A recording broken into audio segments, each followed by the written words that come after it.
साथियों, मेरा नाम रामकेश यादव है।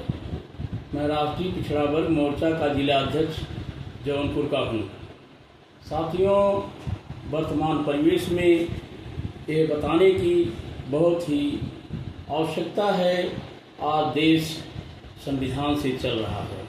साथियों, कार्यपालिका, न्यायपालिका, विधायिका जितने भी अंग हैं देश के, सारे अंग जो है संविधान के तहत कार्य करते हैं। इसलिए संविधान देश में सर्वोपरि है, चाहे संसद हो, चाहे कोर्ट हो, चाहे जो भी हो। साथियों, इसी क्रम में मैं बताना चाहता हूं कि 1 जुलाई 2025 को जो है भारत बंद की तैयारी की जा रही है और इस तैयारी में जो है जिसके निम्न मुद्दे हैं।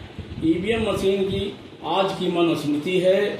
आज ईवीएम मशीन की वजह से मूल निवासी बहुजन समाज के लोगों के वोट का अधिकार शून्य होता जा रहा है।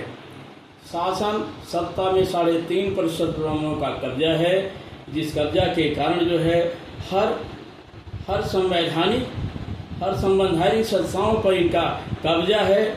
इसीलिए जो है देश में विषम परिस्थितियां पैदा होती चली जा रही हैं। और साथ ही बताना चाहता हूं, संसदीय प्रणाली पार्लियामेंट सिस्टम लोकतांत्रिक शासन व्यवस्था की वह प्रणाली है जो 2 स्तंभ पर निर्भर है। एक स्ट्रांग अपोजिशन, दूसरा free fair and transparent election. यही 2 स्तंभ हैं जिन पर लोकतंत्र की संसदीय प्रणाली टिकी हुई है।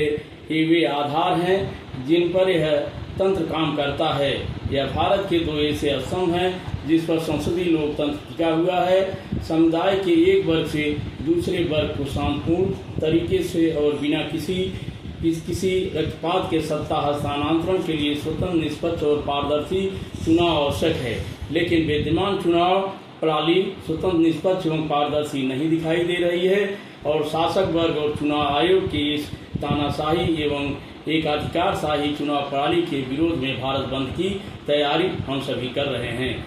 केंद्र सरकार द्वारा ओबीसी की जात आधारित जनगणना न करने के विरोध में केंद्र में भारतीय जनता पार्टी की सरकार है और प्रधानमंत्री ओबीसी वर्ग से आते हैं, मगर ओबीसी के प्रधानमंत्री ने ओबीसी की जात आधारित गिनती नहीं होनी चाहिए, इसके लिए प्रधानमंत्री ने सुप्रीम कोर्ट में हलफनामा दिया है। नरेंद्र मोदी प्रतिदिन विकास की बात करते हैं। विकास करने के लिए ओबीसी के आंकड़े इकट्ठा करना जरूरी है, इसके बावजूद भी ओबीसी के आंकड़े इकट्ठा नहीं किए जा रहे हैं। यह ओबीसी के अधिकारों से वंचित रखने का षड्यंत्र है। एक ओबीसी प्रधानमंत्री ओबीसी के विरोध में हलफनामा कैसे दाखिल कर सकता है?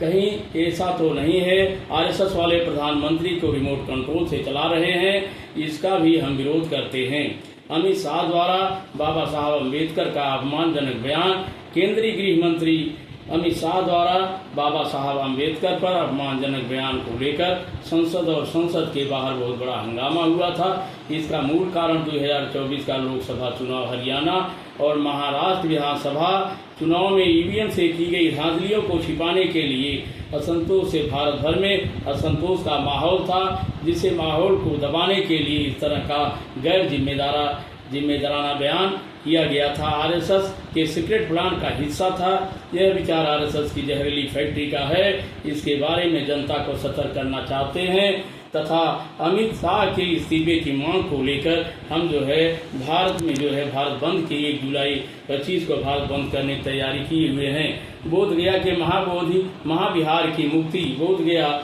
स्थित महाविहार जहां भगवान बुद्ध को ज्ञान प्राप्त हुआ, वह मूल निवासी बहुजन समाज की धरोहर है। वर्तमान में इस ऐतिहासिक स्थल पर ब्राह्मण पंडितों का कब्जा है, जिसे तुरंत समाप्त किया जाना चाहिए।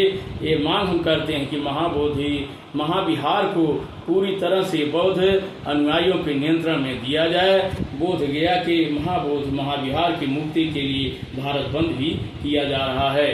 वक्फ संशोधन विधेयक 2025 संविधान के मूल सिद्धांतों के लिए खिलाफ है। यह संशोधन विधेयक मौलिक अधिकार के अनुच्छेद 26 यानी धार्मिक मामलों के प्रबंधन की स्वतंत्रता का घोर उल्लंघन करती है। इसके साथ अनुच्छेद 25 और अनुच्छेद 29 का भी उल्लंघन करता है।